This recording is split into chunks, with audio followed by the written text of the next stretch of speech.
Well, hey guys, and this is a slightly different tone to my bike videos because this is more of a vlog and me sharing my opinions and my feelings on some of these subjects. The footage you're seeing is all taken from riding last Sunday when we headed out to the Peak District to go to a technical riding course with Trail Advantage and our instructor Adam. Why do I think skills courses are a great idea? Well, they help you build confidence in abilities and your techniques, of course, for riding. Now sure, you can use the blunt force approach and keep trying things till you find a way that works. However, in most cases, most riders learn from other riders or from skills courses. Instructors are a fantastic tool, and you can find incredible, talented instructors on YouTube who give away their knowledge for free, and you can also find people who, well, charge for it. But the hands-on approach I find to be an incredibly useful tool. Adam was a fantastic instructor. He took us through a lot of different drills and skills. I've been to his courses before. I really enjoy his style, and he makes learning a lot of these techniques a lot easier. For example, front wheel lift, using the pedal for leverage. It was a eureka moment for me in terms of my riding, and couple that with the scenery we had out here on the Derbyshire Moors, it was absolutely beautiful. The ride was actually a little tougher than I expected. We were out, perhaps not really on proper trails, but actually on the natural terrain of the land, and it made things really natural, really fitting for the riding. The ground, of course, the GoPro effect always flattens things out. It's one of those things I really hate because I try and explain to you guys what I see, and you see something slightly smoother than it actually is, and it doesn't look that hard. Of course, what better classroom you could possibly have than up here on top of the moors and looking down on the valleys below. If anyone's seen, of course, Pride and Prejudice, Chatsworth Hall where it was filmed, just down the valley. Yeah, picturesque, beautiful scenery. We worked on things like front wheel lifts, track stands, doing drops, using those front wheel lifts to help with drops to maintain the bike's balance, and we did technical terrain riding, so really rocky, gnarly terrain, getting the bikes over it. All of those things really linked back to the track stands, to the bike stability, and of course, yeah, that's me messing with my suspension because I'm not happy with how the rear shock was sitting. In fact, you'll probably get one of the better views of my bike at the moment while I go down there to try and check what setting I'm on.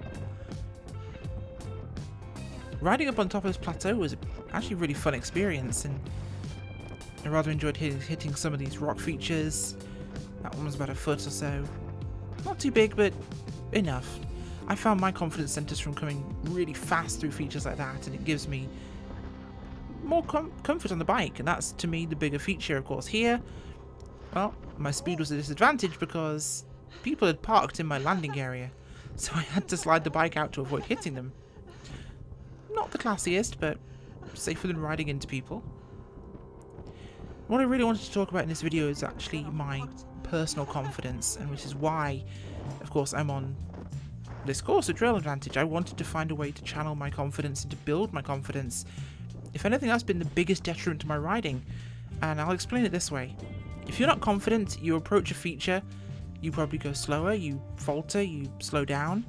Going slower, it actually hurts your riding a lot. It impacts the bike stability, which in turn further impacts your confidence into a vicious cycle.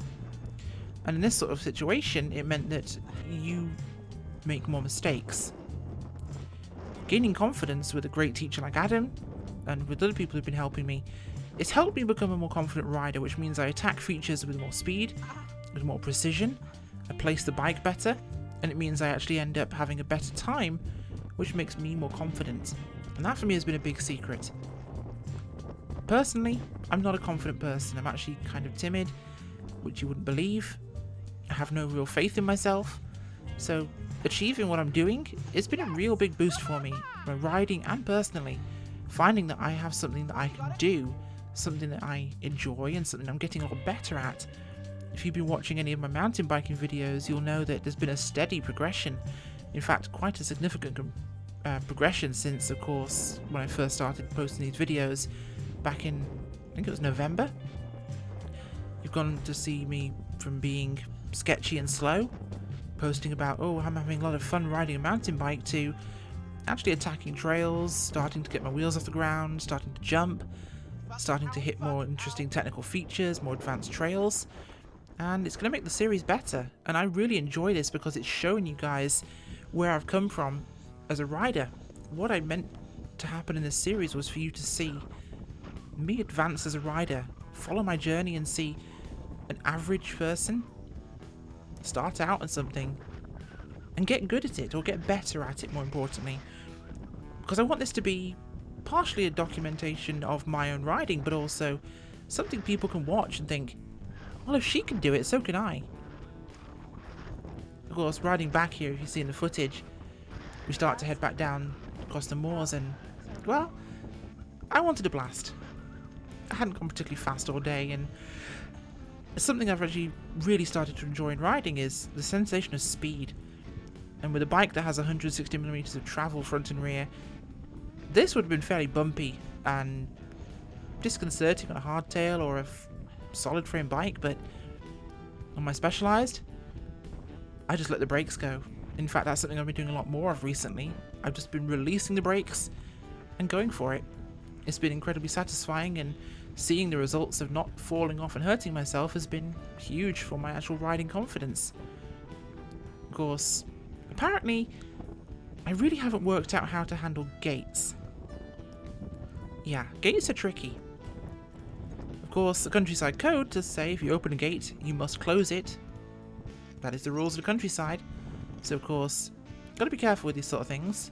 It's for the good of the environment and any wildlife and animals. This latter part of the trail though, whilst horrible to climb up, this was a lot of fun to go down actually. I rather enjoyed it. Just a mixture of terrain, something very unique to Yorkshire, and actually a lot of fun. A lot of limestone up here on the moors, and made for some very craggy, wonderful experiences in terms of riding up here. And like I said, the whole experience with Trail Advantage, a huge bonus to me. It gave me a lot of comfort and confidence, and it made for a great ride. Hopefully you enjoyed this one and don't mind me waffling too much. Thanks for watching, guys. Bye.